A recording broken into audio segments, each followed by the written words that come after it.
Hi. So I'm Kate and Kate, and we are here to talk about employee intrapreneurship.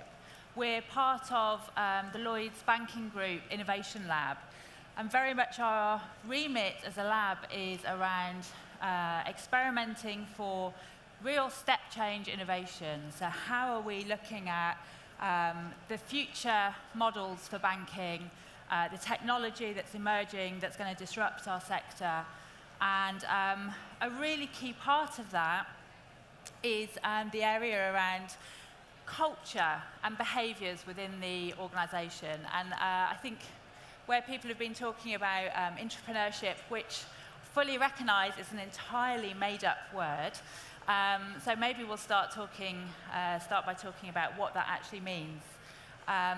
But I think it's a really, really key part of understanding, as large organisations, much as the guys before were talking about, how do we really tackle the DNA of an organisation in terms of empowering people to innovate. So intrapreneurship, what is it? To me, intrapreneurship is very much around not just engagement, but employees understanding having a sense of agency, so of their own power to affect change on an individual level. So I think it's way and above the kind of normal metrics, if you like, or understanding of engagement. And it really speaks to how empowered do I feel to actually shape the world around me? How empowered do I feel to shape my own career, to kind of step up and say, well, that may be the way things have always been, but I see a different way. So what we're going to do in this use case is really talk you through some of the ways we're experimenting with some programs that we've rolled out that are having a real impact around that kind of sense of empowerment, sense of agency that our employees have.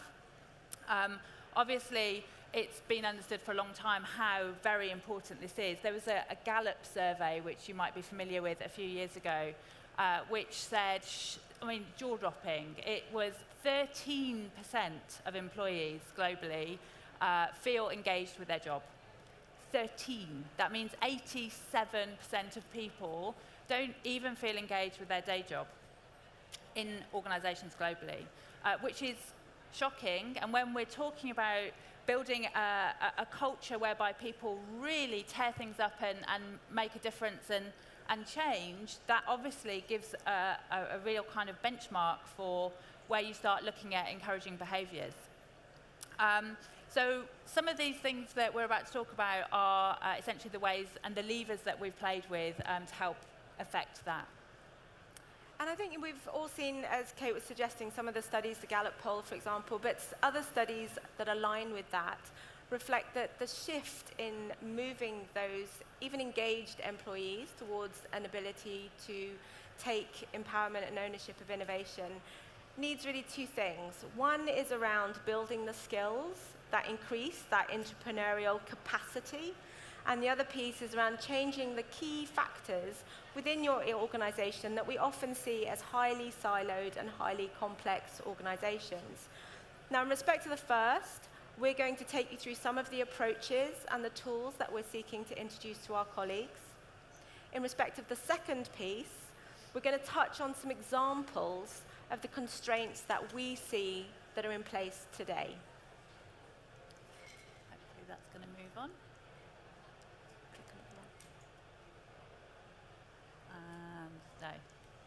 There we go.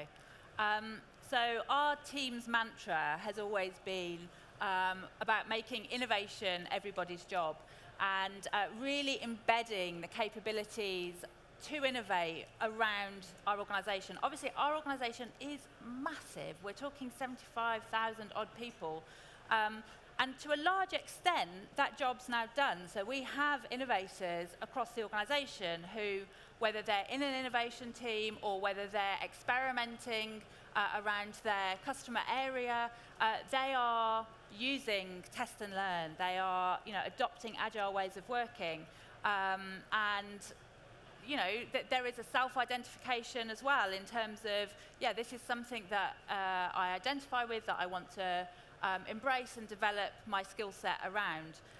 So with embedded capabilities, you know, a lot of organizations are moving towards that through things like, you know, federated models or hub and spoke models.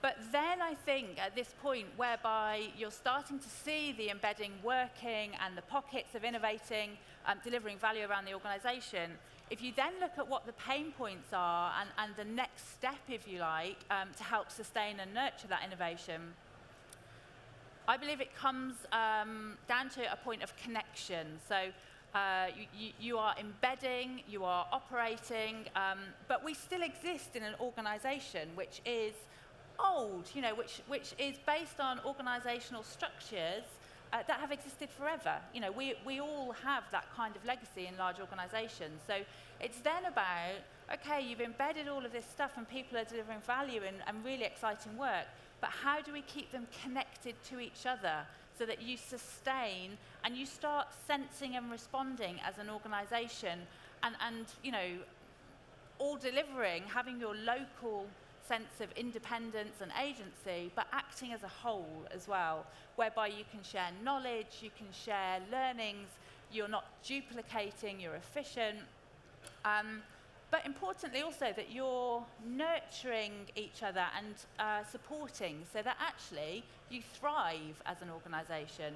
And so our team did really look at kind of what are the mechanisms that are going to help forge both the connections and, you know, that might be tools, that might be forums, but also a sense of community. So also a sense of connectedness and deeper relationships. And that might sound a bit fluffy, but I really do believe that it's a key attribute to highly connected organizations that are able to be truly agile in, you know, the broadest sense of the word. So we're moving towards, as you can see, this kind of idea of a joined up kind of but distributed way of operating so that we have a collective sense as well as the local embedded autonomy of innovators. So how do we go about building the seeds of this self-sustaining community that's highly connected, highly joined up? You've got internal colleagues, hopefully you've got some external experts in there as well, and all those insights that you can bring to add a really diverse thought collective into the discussion. So we're going to take you through some of those pieces that create the vision. So we've touched on ways of working as a way of supporting connectivity. We've also got some digital tools and apps that we're looking at to nudge behaviors and measure the scale and the value of a person's connectivity and their network across their universe. And we're also looking at some of the ways that we can remove those systemic barriers in respect of the readiness for Lloyds Banking Group to support innovation and also recognize the potential limitations around those current incentivized behaviors that we all have in play. So we're going to talk about some of the initiatives that we've launched over the last literally month or two. The first one is really about how do you support a changing of behavior. So in fact, it was interesting hearing the guys before just talking about the importance of collaboration, and I think that's such a drive for organizations. We all acknowledge we have to collaborate better. If you dig down to, well, what does that mean? Like, what are those behaviors that form kind of best practice collaboration? What's that touch? You know, what does it feel like? What does it sort of taste like? People really struggle, I think, to identify how you make that change and even to put a hook on what that behavior is. So working out loud is something that really tackles that kind of behavior change piece, and I guess it primarily centers around an understanding that collaboration is born out of quality of relationship. That the quality of your relationships within your network, as well as the size of your network, really dictate your ability to collaborate. And the working out loud is not our methodology, it's one that we're using. It was developed by a guy called John Stepper, who was at Deutsche Bank when he started working on this. And it's, as I say, born out of the idea that behaviour change is really hard. And, change full stop is hard, but behaviour change, we know from basic kind of psychology, you have to get past that kind of point whereby we all so easily, we join the gym, you go for a month, you're on track and you're, acing it, and then it's so easy to fall back into old behaviours because it's not part of our instinct, essentially, at that point. So it's how do you get these kinds of behaviours around collaboration, for example, past that regression point, what's called a regression point in terms of being very easy to kind of flip back. So Working Out Loud provides a structure where you have a 12-week curriculum, you have small groups of kind of 5 or so people who work through a curriculum together. And you can see here some of the kinds of key elements of Working Out Loud. So it's the 12-week curriculum, you work through it together, it gets you past that kind of regression point so that you're being nudged all the way through in terms of your approach to developing relationships and networks and to problem solving. So you start solving your problem or your goal that you're trying to get to through reaching out to your network.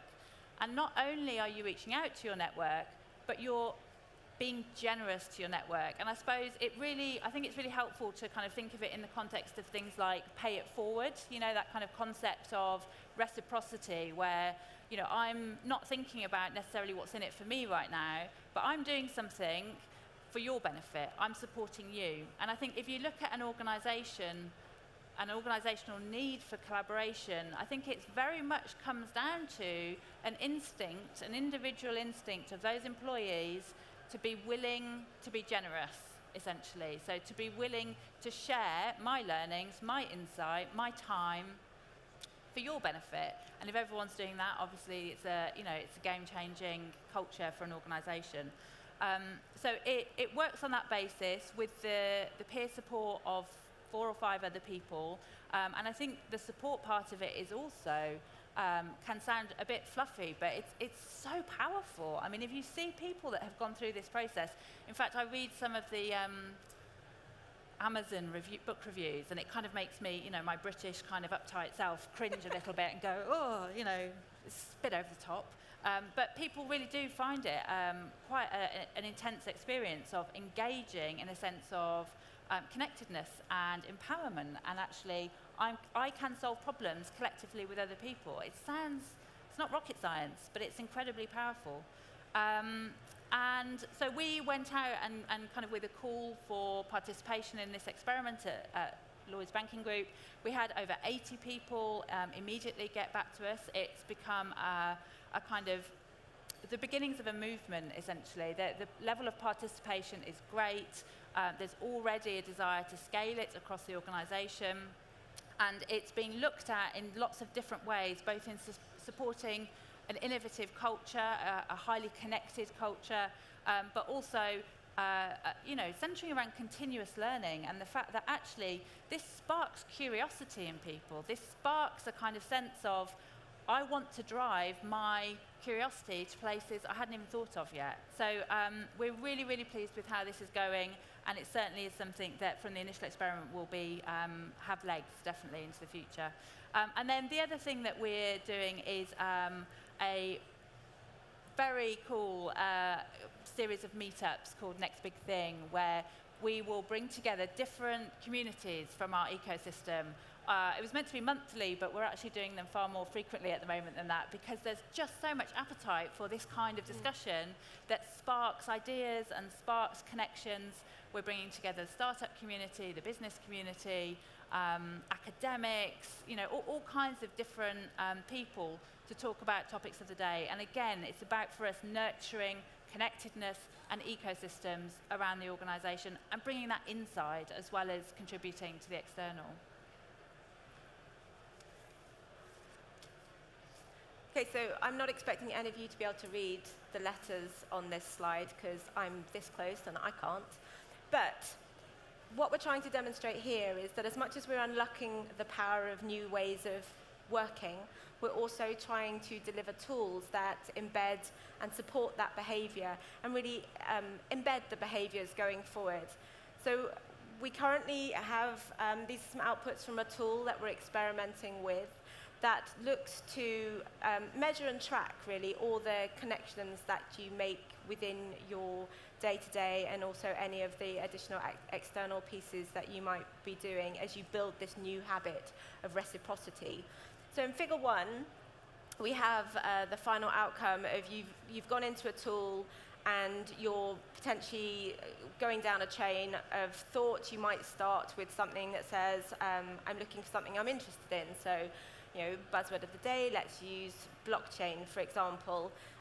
We can then see what connections are thrown up. From that, we can work through and expanding the viewpoint, sort of going down the parallel, and we can see, not in this graph because we're a bit further down, but we would then be taken to distributed ledger technology, and also blockchain is appearing as a technology in and of itself. And then we can drill down further again, and what we see here are the green circles where we've got Dan, John, and Robbie are all people who are touching blockchain. And within that, we can also then see the different pieces that they're working on again. So looking at Dan, who is on the top left-hand side, I can see that he's looking at real-time data, API marketplace, chatbot, and Kubernetes. Now, I don't really know what Kubernetes is, but I might want to ring him up and have a conversation about that. But we can then see that we've started from a place of interest, and that we've potentially ended up in an area that we didn't know that we were going to be interested in, and it's opening up conversations as any sort of data visualization tool allows you to go through and not necessarily have a specific question in mind, but you could end up with something really interesting off the back of it. Now in figure 2, this is really just sort of to demonstrate the flexibility of the data visualization tool, and we've applied it to an internal connectivity tool and a collaboration platform that we use that's very much around trying to start joining up those dots, but in a very formal fashion. And this is taking us to potentially find, again, a subject matter expert in a whole universe across the group that says, I just want to find somebody who knows something about something, and again, join those dots and go and have a conversation with them. In figure 3, this is how new we are. We like to do experiments. We're doing a drawing for you because we're just beginning to get it up and running, but trying to join the dots again within experiments themselves. We're taking a tool that we're experimenting on, and we're applying it to the experiment that we're doing within the Working Out Loud groups. And a part of that piece of embedding those new behaviors, making the new habits, everybody likes a tool that confirms that the work that they're actually doing is building a benefit. So it's all great in theory that they're running their 12-week program, but can we give them something really concrete that demonstrates that that activity is building the outcomes and those richer networks that they were hoping to achieve? So in here, we're using the tool to reflect the breadth of your network. Obviously, the more circles that you're gathering, the bigger your network is. We're also starting to use the size of the circle to reflect the depth of each of those relationships. So where people may find that their networks aren't necessarily growing, they maybe had a very mature network already, they can see that the depth of those relationships is changing as they go through the 12-week program. And again, just confirming that the activity that they're doing is bringing some very real benefit to them. And I really love this because it really does bring together the kind of technology aspect of what we do with the human aspect. So this really is, it's like looking at how do you support human behaviors, and how do I feel rewarded for actually the effort that I'm putting into developing that. So I do think it's a really exciting kind of use of technology that we're exploring. So we've talked about Working Out Loud, and I guess there are lots of levels on which we have to support the organisation to shift core kind of operating models and ways of approaching our everyday work. We've got schemes running across the bank which look at that from different perspectives and different angles. So some of the things that we've been doing in terms of, again, that behaviour change piece of, introducing new ways of working. There's been recently the kind of Agile Ways of Working challenge campaign where people were sort of signing up to take part in very just short pop-up experiments around the organisation, and again forming a community around that. And I think the community element of, how do you sustain and support people through change is very undervalued by and underestimated by a lot of organisations. It takes a lot to support people through, and that's not because people are stupid, it's because actually human nature finds that hard. It's something that is both exciting but also exhausting and challenging, and people get frazzled. We're doing the biggest transformation project in Europe. I mean, that's it's something that you have to think about, not just from you plonk agile into an organisation, you introduce experimentation methodologies, but you also have to think of it from that behavioural and support perspective that will see people through. So these kinds of things, the challenge was a great success. People signed up. It got them over the fear factor as well. I think that's a big thing of I might feel stupid going to my first stand-up, or sticking my Post-it notes on the Kanban board kind of feels like an odd thing to do, and it's just helping people overcome those first steps and then sort of sustaining that momentum. So the challenge series worked very well, and again had participation from both grassroots and top down. So it's something that I've heard other people here talk about today in terms of the importance of both of those elements, which I completely agree with. The storytelling project that we're doing is around really looking at how do you build a sense of collective problem solving through storytelling. So less about storytelling as a communication vehicle, although obviously that's part of it, and more about almost like the old sort of view of gamification, where gamification wasn't about personal reward for a behaviour, but it's actually about collective problem solving on a social level. And this is something that we're introducing to the organisation, where we're looking at how through storytelling and developing shared stories and building that into our operating model, so building it into the way we start experiments and we start looking at problems, is something that is really shifting people's perspective, particularly around ownership and shared ownership and those kind of collaborative projects that can spring up around experiments. We've introduced a canvas that supports that, a story canvas whereby people can just get a very structured approach. It's kind of easy to try. And again, we're having ongoing support sessions for people to nurture that kind of approach, because it feels a little kind of new to people, and the support is really important. And then lastly, around building that kind of collaboration culture and behaviours, we use a challenge series, innovation challenge series. We've got Spigot as a platform, which we're a big fan of, in terms of how that enables an at-scale, and obviously, as I said, our organisation is a huge scale, involvement in innovation. So we're able to harness the collective horsepower of our entire organisation through not just putting out themes and requests for kind of, have you ever thought about this problem? Can you contribute something towards that? But actually taking them on a journey through that. So they'll come in, the winning ideas will take part in design sprints with us, for example.